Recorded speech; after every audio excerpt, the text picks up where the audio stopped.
What is good, everybody, man? Thank you guys tuning in to another episode of One Big Fire. And we've got a massive fire in the house today, and super excited to jump in. It's the first time for me being able to connect with Spring. So been looking forward to this conversation, and let's dive in. Mr. Stasek, set the stage for us, brother. Hello, Spring. Thank you for joining us.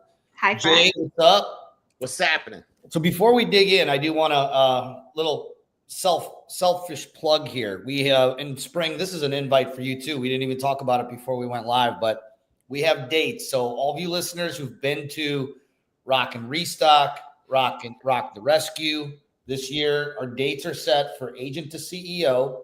That's our major event of the year. And we sandwich that against our concert. This year, it's going to be Rock the Spectrum. All the proceeds are going to be going to charities that support autistic children and adults. And I'm super excited. It's a different format right next door to where we normally do it. And I'm not even going to tell you the lineup. The lineup is fire. Jay, I'll say this. A couple of the artists that Dustin set up in Austin or in Nashville when we did this, was it the Sprints? Yeah, they're coming. Boy. Yeah, they're coming. Oh boy. Make sure you're marking September 24th and 25th and in your calendars, and then we're gonna have a pre-sale coming up. So listen close. In the land. Maybe this is the way we get Spring to come to Cleveland. Like Cleveland just is like, that's nowhere I've never thought I'd be like, I'd go to Cleveland, Ohio. But I guarantee you, Spring, I think you're gonna think differently of Cleveland. And I'm pretty close, Al, to locking into where we can confirm one of the queens of real estate to be there with us as well. So, well, hey, we have room for two queens. Right. It's funny. All right, I'll check the dates. That'd be awesome. Well, you guys heard the EXPCon's in Salt Lake City. Who would ever think going to Salt Lake City would be? So that's my hometown, though. So here we go. Yeah, it's cool. And then the only downside that I saw to that is that we're not going to be able to do any skiing because I don't think it's during. Is it? Or do you guys have snow on the mountains during the October? The resorts don't open until November, so it's definitely off season. Yeah, it's a random location. I mean, I think people will enjoy, like, it's a beautiful city, and but it's not Miami. But it just made me think about Cleveland, right? And like, hey, there's some great areas that you just would never think of. So no doubt. Salt Lake's beautiful. It's probably one of the cleanest places I've ever been. Yeah, it is. And it will be great. Their venues and stuff are fantastic. So I could see why they chose it in that context. Yeah. I'm just comparing it to Cleveland, Ohio. So right. Bless you for comparing Salt Lake City to Cleveland, Ohio. It's the first and probably only time you're ever going to hear. I would never put those two in the same sentence ever. Buddy. Thank you for joining us. And, before we hopped on live here, we were kind of talking about our journey. And what's really cool that you're doing, this experiment is just really inspiring to so many people. And how much bravery does it take you to actually document and publicize this entire journey? Because when you're putting it out there, failure, success, somewhere in the between, it's all out there in the open. It's completely transparent. And that is beyond impressive. And my level of respect, for you, when I didn't really know you that well, I just looked upon everything you were doing and saying, dang, this lady is just killing it. But now, when you said you were going to start all over again, document the entire journey, it inspired me because I'm like, I don't think I would have the balls to do that. I mean, that is a move, and I love it. And so we want to hear more about it. And how many months now is it? We at 5 today, like 5 this week. Yeah. Man, that flew by.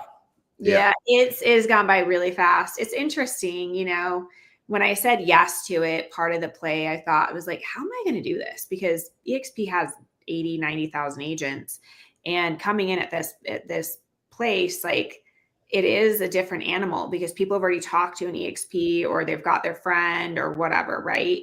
And there's a whole long story. I'm not even going to get into it. But when I finally said yes to it, I was like, here's the deal.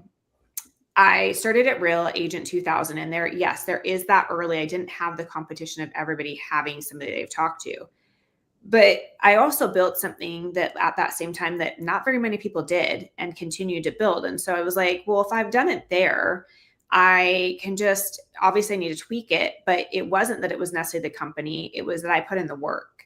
And so I'm like, well, if I put in the work here, I can have some of those results. And so it's been a journey. I am documenting it. Sometimes, like, to give you an example, I actually just pulled my numbers yesterday to do an update, and I was like, oh shit, it's only gone up by 4 people. And I was like, for my weekly update, and I was like, okay, well, it is what it is. Do you know what I mean? Like, I can't control that it's only been 4 people. So we'll just document it and report it. And so, yeah, there is that part of me that I'm like, and then there's also the part of me that it's fun and it's just transparent and I'm doing what I'm supposed to be doing. So we'll all play out how it's supposed to. Right. And it does always feel like the flywheel doesn't start spinning immediately, right? So like, the tallest trees have the deepest roots, and change takes time for people to, I'm sure the pipeline is full of people, great people that are coming over. Yeah. I got a question for you. This whole, when you joined, co-sponsorship wasn't a thing here. So, that was, and to be honest, even though we kind of asked for it, we didn't know what we were asking for. And thank you to Glenn for for being brilliant and making it 10 times better than any of us would have probably thought. But how has that changed your approach, or how has that kind of opened up the game differently? I know you had that at Real to a certain extent. It was obviously completely different. So Real launched it probably 1.5 years, 2 years after I had joined. But so when I said yes, I didn't know that co-sponsorship was going to be a thing. And then I went to Dallas and met with the executive team to plan out how this was going to work. And Leo told me that day, hey, co-sponsorship is going to be launched. And so I was actually the first co-sponsored agent at EXP. So I knew that it was going to be a thing. I'm incredibly grateful, to be very candid with you, because instead of it being like, oh, I'm competing with 80,000 agents, now it's like, no, I have 80,000 agents that are an army of people recruiting, and a lot of them are bringing me into the mix. And so it's been actually a huge value proposition. Like, for example, I started my growth. So I'm just right under about 300 agents right now. And I have a massive pipeline. I have a team of 40 onboarding right now, and I have another team of 40 onboarding on July 8th. Like, I've got some stuff cooking. And I would say co-sponsorship's been really great, because some of these guys have been talking to people, and they have their friend or they have this, and it's like, hey, let's make it a win-win. Like, I don't want this to be a thing. And so it's been really good that way. But what I was going to say is part of my momentum started with a co-sponsorship with Andrew Franklin. And he'd been working with the NIL team for quite some time. I'd known the NIL team for a long time. And it just happened to be that there was synergy there that we're like, let's go do something. And so I'm super grateful for it. I think I've set a goal. I've put it out there. I said it on stage. And I was like, oh shit, did I really just say that? But I set a goal to have 10,000 agents in the next 3 years. And I know it's lofty. I know it's crazy, but I believe with the co-sponsorship, and I believe with the right partnerships, I can get close. And if I don't, at least I shot super high. Yeah. I'm going to get somewhere. Right. And so right now I'm pacing. If I look at my numbers, I'm pacing to be on the same path that I did at Real. Which Real, my first year, I did I had about 700 agent partners. And then it started compounding, as you know, it does that. And so I feel confident that I'm going to start getting that compounding coming up, but it's a grind for a minute too. Yeah. I think most people don't understand that math, by the way, but that is the beauty in this model, and understanding it's not going to be really so much what you do that gets you to that. And by the way, I believe the record, and this is up for debate, because I think they arbitrarily gave John Mikish the record, and I'm not sure if he beat us or not, but I think we hit 1,011 months. Okay. And that, that was, pretty crazy, but you're on track for those kind of numbers, right? So that's what people don't understand. It's not what you do necessarily. It's going to be what you get 10 other people to go do too, right? Yeah. Yeah. My strategy is to have 25 running mates. So 25 people who want to grow with me. I've got I've got about 7 that are like, I want to grow a rev share org, And so my strategy is, let's go get the 20 to 25. I have the capital. I have the infrastructure to put some fuel behind them, right? Like, I'm the queen of events. I've got a great marketing, great CMO. So I'll help them build out their personal brand and create a little bit more structure around about them becoming a little bit more out there. And I just know if they grow, I grow. So let me amplify who you are to help you grow. And so that's the strategy that I'm rolling with. And I'm enjoying it. Like, it's fun for the people that were coming in proximity and growing with, just kind of like the 3 of you. You guys are having fun together, right? You're like, hey, let's go and do this. I'm like, so that's my strategy there as well. I love it. What was most impressive too is that you're doing this, when we started hitting, so we moved our brokerages over 2017. In fact, it was August. I moved over in August. Jay and Michael, John, I think it was October. So maybe just a couple months after that. And we caught this momentum. And it's fair to say that momentum isn't what it was 8 years ago today. So for you to set this lofty goal, you set a 10x goal, which is, inspiring, and we're going to watch you win. We're just loving cheering you on and doing it. But the timing of it's, let's just be honest. We had a blue ocean. We had no competition. We were kind of all on the take. People were coming by the droves. And then all of a sudden, Real comes along, and then another, cloud-based, and another cloud-based that has revenue share stock. And now all of a sudden we have, there's options. And those options, and I guess why I wanted to mention that is that how cool is that competition breeds innovation. This co-sponsorship idea, I never even thought of it until I heard about Real doing it. And Jay, you think we should tell the story? Because we learned about it, like really, really learned. When I first heard about co-sponsorship, that Real was doing it, the first thing I was like, who would want to do that? Like, who would want to give up half of their revenue share? This is the first thing in my brain. I just didn't know what I didn't know.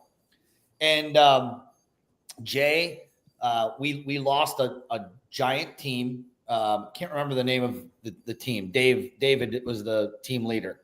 And one of his agents was in my market. In fact, she used to be on my team. And I was like, hey, I wish you all the best. I know that you guys are taking off this now, but just curious, what made you go have the decision to go to Real? And she couldn't give me an answer, but she did say, I will get you on the phone with my sponsor. And I was like, yeah, let's do that. Who is it? And she said, Sharon Shavista. And I was like, okay, done. So Jay and I hop on a call. Sharon, us, we're like, hey, yeah, nice to meet you. And he starts telling us the other side of co-sponsorship, and our mind was freaking blown.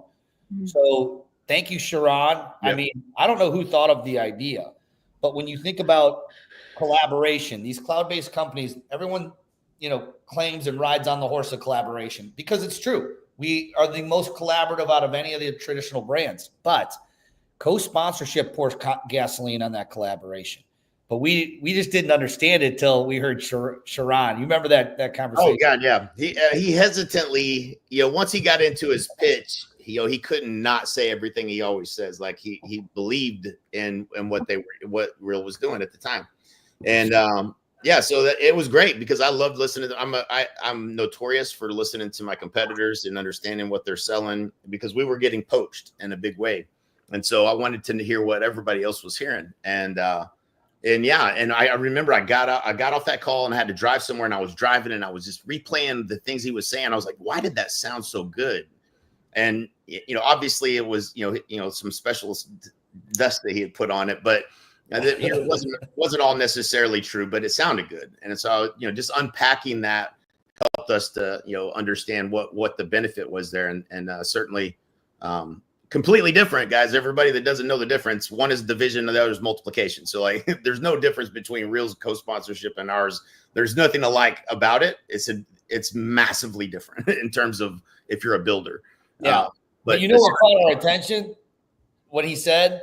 What? He said, you guys, you guys have 7 levels. We only have 5, but you know that we have infinite levels. We have people that have 20 levels deep.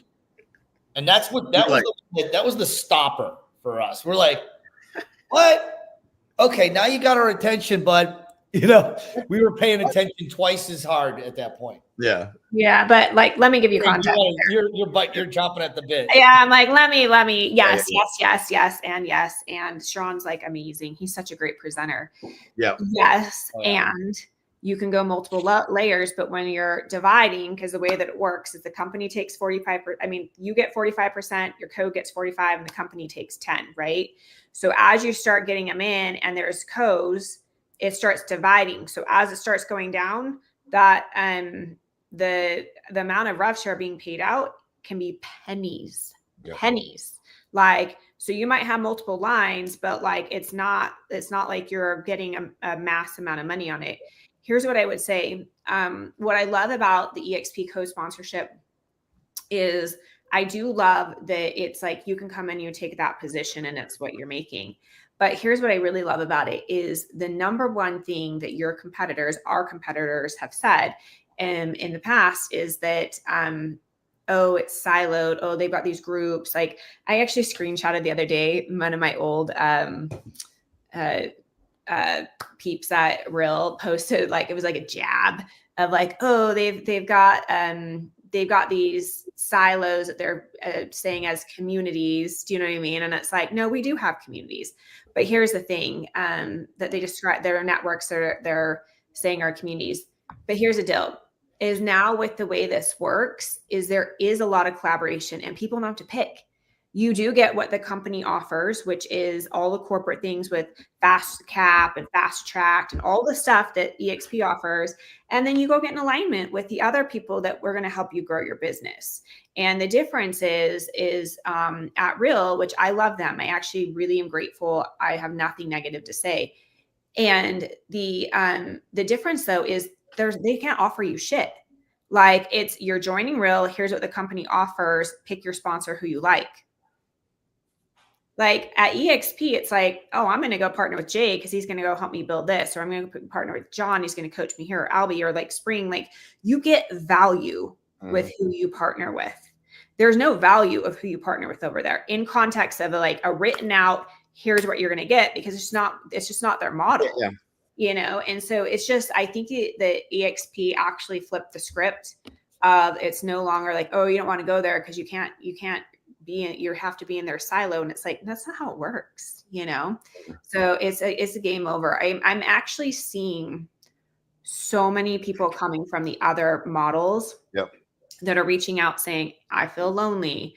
I see what you guys are doing. Can we have this conversation? And so I think you're going to see people who want more than just being at a rev share brokerage. Right. Of course. Yeah. And, you know, we were talking about conversation I had with Sloan last week, and that's the number one thing that he's hearing. And it's exactly what you said, Spring, is that, you know, they feel alone, right? There's agents out there. They feel isolated. They don't have the support, and environment is greater than anything. And, you know, having that community to where you can step in is so powerful. Spring, I want to zoom out with you a little bit. And, you know, for us, obviously Al touching on it and giving you a little backstory before we jumped on, you know, we're big vision guys, right? I mean, all three of us are massive on vision. And that's why we have to have great teams around us to be able to help us execute on the vision. And for us at the time, we were going down the partner path back in 2015, 2016 timeframe. And we hit the gas from jump, 225, 2.2 GCI and like from standing still at 0 in 12 months.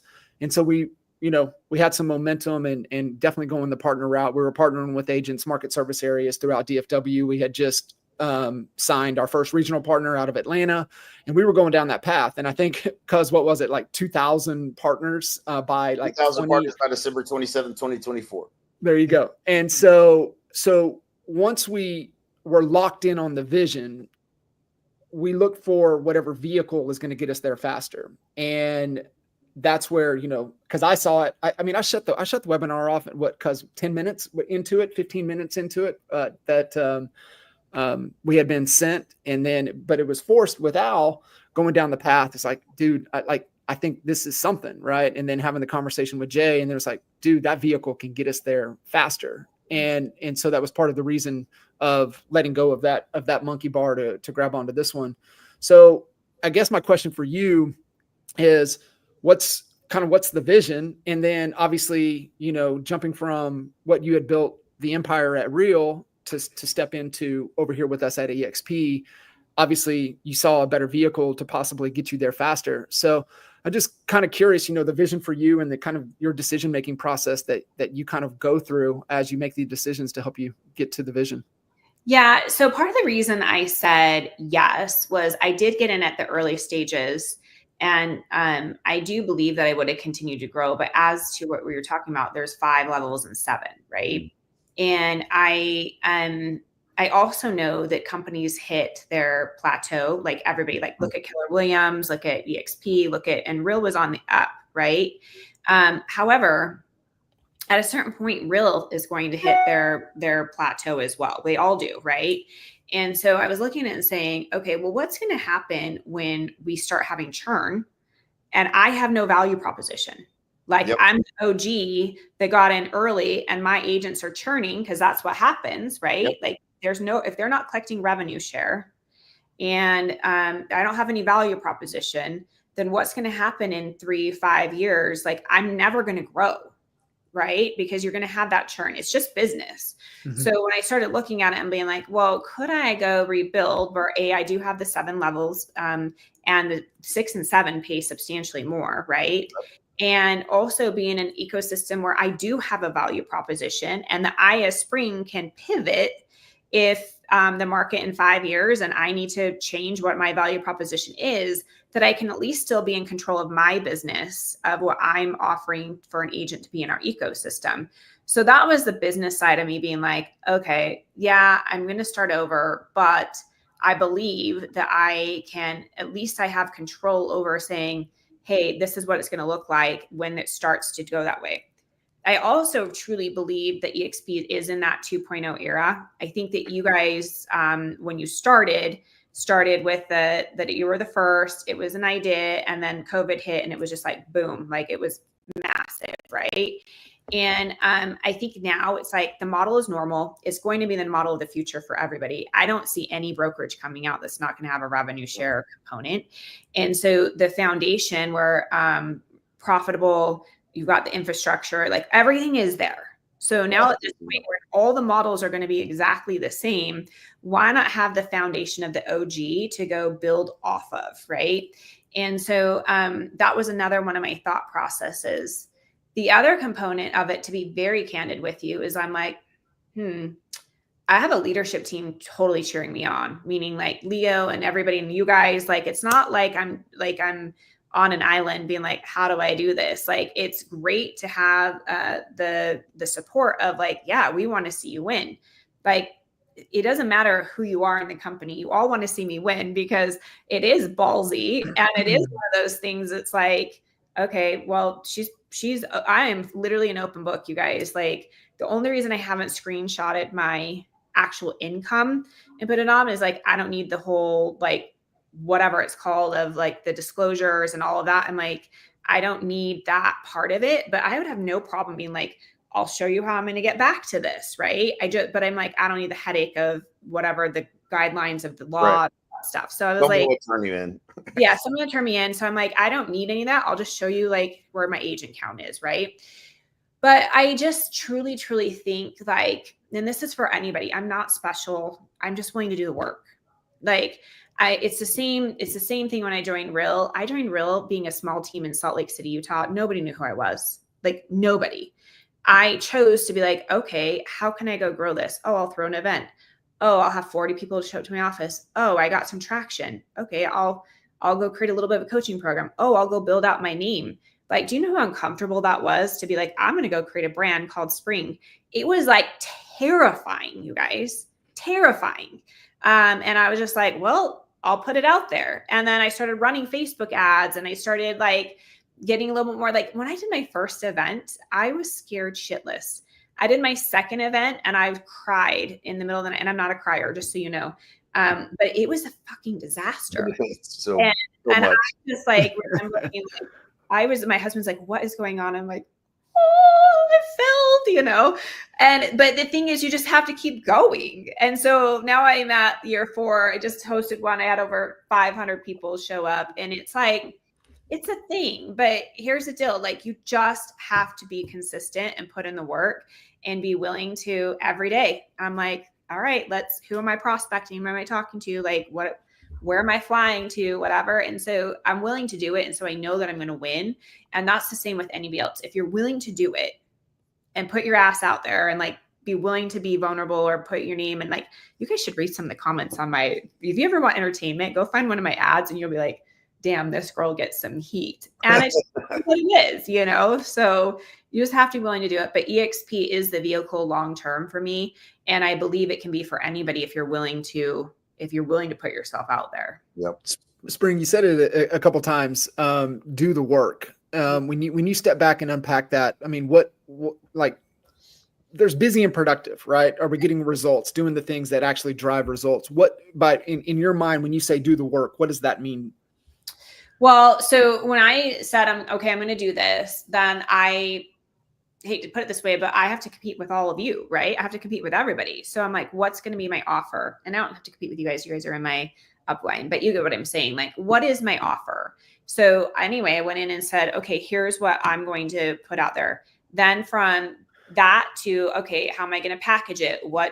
Got to go high level. Okay, I've got to hire these people. Now I need to go create some infrastructure. Now I need to get in front of people, like conversations, webinars. I mean, I am literally doing it all, from being on here to I host a weekly webinar called The Vault that I host. We host trainings every week. I have a bi-weekly community call for agent attraction. Like, I truly am. I didn't plug into everybody else's, like I am a little bit, but I'm like, no, if I'm going to go build Spring and people want to be a part of me, then I have to have something. Right. Yep. And so I've gone in and created it. I've hired staff that only works for my EXP world. And she's flying out to somewhere to onboard a team because they don't have the infrastructure. And I'm putting in the work, but I also know that it will 10x return by doing that. And so it's the same path you guys went. Like, it's the exact same things you're doing, or that you did and you are doing, that you have to just put in some of those pieces to be something significant. You're treating it like a business, and that's the mistake that I looking back. I think me, Mike, and Al for the last 4 years, not counting last year, this was like the 4 years prior. It was 40 million revenue share, the three of us, and it was 96% margin. And I was always super impressed by that, obviously, and it is a crazy number, right? But that's not. What if you invested back into it? And that's really where you can if you want to double and double again, you're going to have to help other people double. So you have to create. You're treating it like a business. That's what you have to do. If you do that, then it's infinitely easier. But this is all about adding value. Like people think it's about recruiting. It's not. It's about how do you actually help people from where they're at to where they want to go. And that's the cool thing about the model is we're all waking up every day thinking about how do we make it better for the agents that we're trying to help, whether it's a team trying to build and scale, or you're an agent just trying to get to some consistency and predictability. There's just it's lacking across the industry that help. Like, every agent I always tell when I have a conversation, I'm like, when you get in real estate, you should have just got a certificate that says figure it out, because that's what it feels like. And that's what they genuinely all feel like. And that's the cool thing is this is pushing us to all make this industry better and make it better for real estate agents. Right. Well, I think what's cool about it is like, it truly is like a win-win, right? Like, they grow, we grow, vice versa. Yeah. And so the model is really built like the people like ourselves that know what we're doing, like, let's pour back in and help them increase their production, or if they want to have some revenue share or whatnot. And so it's fun that way. It's also interesting. So I was used to making a certain amount of income off of revenue share. And I've given myself 3 years because I was there for 3 years. I've given myself 3 years to get it back because I'm like, oh man, I was used to like having this income, right? And so there is a little bit of fire underneath me too. And to be very transparent with you, very, very transparent with you, I've had moments, even in the last week, I was like, oh shit, I'm on month 5. Okay, Spring, you gave yourself three years. Like this is a thing. Like it's go time. Because I like to spend money. Like I like to have like the lifestyle I've had. And it's like, I chose to do this saying I'm going to rebuild it. And so I'm like, I am going to rebuild this. Is that the fuel? Is it to get back there, or it's No. the fuel is I have something to prove. I have something to prove. And though, like I'm going to Europe this week. I'm like, and I like, here's the thing. I've always had a very, I've always been like, I own a part of a mortgage company, part of a title company. I have a JV on both. I have the team, I've got the coaching, I've got all these things. And so that's why I was like, yes, I'm great to, I don't necessarily need revenue share money. So I'm good here. And I also though really like revenue share money. We all do, right? Like it's one of those things where like the team right now is not doing as great on the margins or whatnot. I'm like, I like it. And so I'm used to a lifestyle of just not even thinking about anything because I'm just used to the money coming in. Right. And so their fuel is there is to prove myself, but I also really like the freedom that RevShare creates. And just like all of you, like it creates massive freedom. So it's important for me to rebuild that back. Yeah. The one thing I want to correct you and disagree with you on, Spring, is that about 10 minutes ago, you said, I'm nothing special. I have to disagree. You are something special. I mean, the amount of guts that it took to do what you do, I don't know anybody, including the 3 of us on this call, that would walk away from that substantial amount of semi-passive, let's call it. We know that it's not fully passive. We've already figured that out. Right. But income that's coming in to be able to rebuild it in a market like this. I mean, last year, 2024 was when you came over. It was the worst year in residential sales since 1996.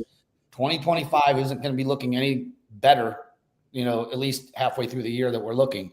And you made that move. You put a commitment out there, and we've Patrick Bet-David, I don't know who actually came up with this, but the 3 types of people. There's people who are interested, committed. And obsessed. Mm-hmm. And you clearly are falling into the 3rd category of obsessed and just impressive. So you are something special. Don't ever undercut yourself, because I don't know anybody that can do and set out a goal like that and then put it out there publicly like you have. So kudos. Yeah. Yeah, thank you. I mean, thank you for saying that. It was really important to me to get in alignment with my husband. And many of you know this story or no, but like he had been working with EXP for about 9 months on a large enterprise agreement. And if you guys know anything about real estate tech or even the tech industry, it's effing brutal. Like it is one of those things, like he started the company from our upstairs. Like it's been bootstrapped, it's been a grind, like it's been a whole thing. Right. And so when EXP was like, hey, we want to do an agreement with you, but it's kind of funky. Your wife's the #1 agent at Real. And then they ultimately said yes. They're like, well, we still believe in the product for our agents. We're going to do this agreement with you regardless. Cause I had said no. I was like, sorry guys, like we're a separate entity. We're not the same. You got to do what you're going to do. I'm going to do what I'm going to do. And when they said yes, I was like, it was the first brokerage, because he has plenty of brokerages and other companies that have been like, sorry, your wife's at Real. She's really loud. It was EXP was the first one that said, yep, we're fine that Spring's at Real. It's good. The second component of this was as much as I am independent, the platform, the Sisu platform creates a lot of audience for me, because I do co-events with them. I coach their new agents coming in. Like I am the face from an agent perspective. And so Brian came to me back after EXPCon and said, Spring, I love you so much. And I'm great that you're staying at Real, but if you're staying at Real, then we need to sever the relationship with Sisu, because it's not fair that EXP sends us their agents and then they end up in your world somehow, you know? And he's like, it's just out of alignment. And I had to take a hard gut check and be like, that is out of alignment. And it's not as a family as much as we are independent. Like we go so much further when he and I are on the same page and we're working as a team. And so it was ballsy. And I know a lot of people are like, what the hell is she doing? But at the end of the day, it was like, I really want to be in alignment. I believe in the company. I'm like, I know I can rebuild. Like it took me from going from, I think I can. And I did a lot of processing and a lot of like shiz to get to, I know I can. But once I got to, I know I can, I was like, all right, game on, let's go. And so thank you for saying that, Albie. But that's the real behind the scenes of like, it was important to my marriage. And here I am. So. That's awesome. Yeah. Thanks for sharing that. That's really cool. And a little under the hood of decision making, and that's kind of what we geek out on just from a strategic thinking standpoint. So that's cool to hear. Yeah. It was important to me. Like, I mean, we've been married for 11 years and we've always operated like he's him, I'm me, like separate everything. And when I took a step back and I was like, well, a lot of my growth has come from the support of like having a husband that's just been like, oh, Spring can do this, or Spring's out in front and center or whatever. And he wasn't coming to it from a negative other than like, this is an important account, Spring, and it's not going to be in alignment if you're in front of all these EXP agents. And I was like, you're right. So here we go. Yeah, I want to add one more thing too. If you ever have a chance to go to one of Spring's events, make sure you go. Cabo was not your event, but you spoke, and it was the first time we heard you speak. And we're getting transparent and raw and real here. I was in tears in the crowd listening to your story. I had no idea what you had been through earlier with, of course, the accident and your comeback. And it literally is giving me chills right now thinking about. I did not know that you had gone through, a major accident. You were in the hospital, injured, with burns and I mean, we're not talking about a little accident. I mean, this is life changing. And how much would you say that that negative, awful thing that no one would want to ever go through has impacted who Spring is today?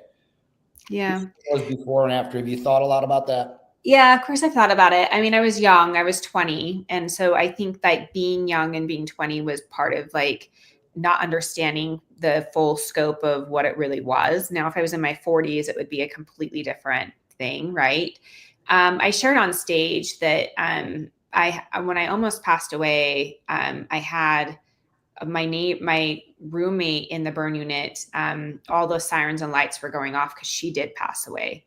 And I was so drugged, and I just remember like, what the heck is going on? And when they all came rushing in, I'm like, am I dying? And the doctor was like, no, you got to choose. Like, and I just remember like a light bulb literally was like, oh, this is a choice. Like everything's a choice. And he's like, you get to choose if you live or die. And I'm like, I just remember thinking like, I haven't seen How I Marry. And at the time I was super in love. Like I was there on that boat with my boyfriend. Right. And I was like, I haven't seen my children. I'm like, oh, I'm going to choose. And that week it just started like turning, like the mental component of it started like shifting everything for me. And so, yes, in the context of I have always taken from that moment, like everything is a choice. Like I don't get to choose what happens to me, but I do get to choose how I respond to it. And that's something that I teach. Like we don't control the real estate market. We don't control what's happening in Iran. We don't control any of that, but we can control how we respond to it. Right. And so that's been a massive game changer for me, in everything. I would say though, to be very candid of like my actual growth really has happened in the last 5 years. And it's when I went to a training, and I won't get too far into it, but it's when I understood It was actually with William Lamb, who just got his license to join me at EXP. It's why the community I started is called Upgrade. His program is called Upgrade, and it's about upgrading your mind. And when I understood that like the human brain controls everything for you, and the way that I like to articulate it is most of us are running off of really shitty old programming. So think about it this way, like your computer, like most of us are running off of Microsoft DOS. Like it's old stuff that doesn't serve you anymore. And when you can realize that you can upgrade to the new iOS and how to do that with removing the trash and the old beliefs, like it changes everything. And so in 2020, I went into a 14-day immersion course and started understanding like, holy crap, like this is how this works. It's not the woo-woo manifesting stuff. It is like full on like how to remove all this stuff. It shifted. And a year later, my whole world like started down this path. And it started off into a massive personal development space from I've done it all at this point. So when you're talking about vibrations, I am like the ooey gooey, like mindset, all of that stuff, because it's truly like, I'm a believer you can truly create anything you want, but it really started about 5 years ago. That's freaking awesome. Yeah. And it is, you know, I mean, that's definitely the hardwiring of a honey badger, and really it's mindset first with everything. And so, I mean, this is part of the reason, you know, I do a lot of the endurance stuff I do, right? Just because once you go through hard things, I mean, it just, the trivial things really don't matter, and they don't stress you. And it's just, there's always a path, there's always a way. So definitely mindset first. Yeah. I just climbed, I've done the endurance event 29029. I don't know if you know what that is. Yep. But I just climbed it last week. Like I've done it 9 times in the last few years. And every time I do it, I'm like, why am I doing this again? But it's just that reminder of like, of just going and how accomplished you feel when you're finished. That's Jesse Itzler. Yeah. One. I was supposed to do that on my 40th birthday, and I skipped it and went to EXPCon right before joining to see behind the scenes. I was like, I can't not do this. Like I had to go. So my business partner Mike and Woods, who were going for my 40th birthday, they went and climbed the mountain, and I went to EXPCon, and we joined EXP. By the time they got back, we were already joining. You made the right decision. You can climb a mountain whenever you want. So right. I haven't regretted that. I do kind of regret it, but not really. No, don't regret it. How about we'll go climb together? I do. We'll do an event together. Yeah. We'll get a Honey Badgers Nation group there. It'd be fun. You can all wear the hats. There you go. Well, it's accepted. Spring, amazing. So guys listening in, it's like honeybadgernation.com, go-to resource for everything, being able to tap into. But the big thing that we started this month, last month actually, we gave away our first Honey Badger of the Month award. So Spring, we are nominating honey badgers out there that are doing honey badger stuff, and definitely one of the hardest markets, headwinds that we've encountered. So when you guys catch a honey badger doing honey badger stuff, get out there, honeybadgernation.com, nominate Honey Badger of the Month, as well as pick up some of that swag. Well, we got a pretty good candidate in here with Spring B. If you want to nominate Spring, go on to honeybadgernation.com. The link's right up at the top. Click it and nominate her. I am a honey badger. I am in this world. Like it's super fun. So I'm grateful for you guys. I'm grateful to actually get to know you a little better, and I would love to collab. So whatever I can do to be of value to your community, let me know, because I'm just here to grow and have fun with people. Like that's the whole thing. Leo messaged me the other day, and he's like, from an outsider perspective, it looks like you're having fun. And I'm like, I am having so much fun. Like if anything, however this turns out, it's a effing blast. And I just think you all should join us, you know? That's it for sure. 100%. So good. Well, appreciate you guys. Fellas, always great. And Spring, thank you so much for jumping in, sharing some great nuggets, as well as being vulnerable and sharing a little bit of your story. And can't wait to continue the conversation. Yeah, thank you guys. I appreciate you all. Thank you for the inspiration. Bye, you guys. Awesome. We'll see you guys. Thanks.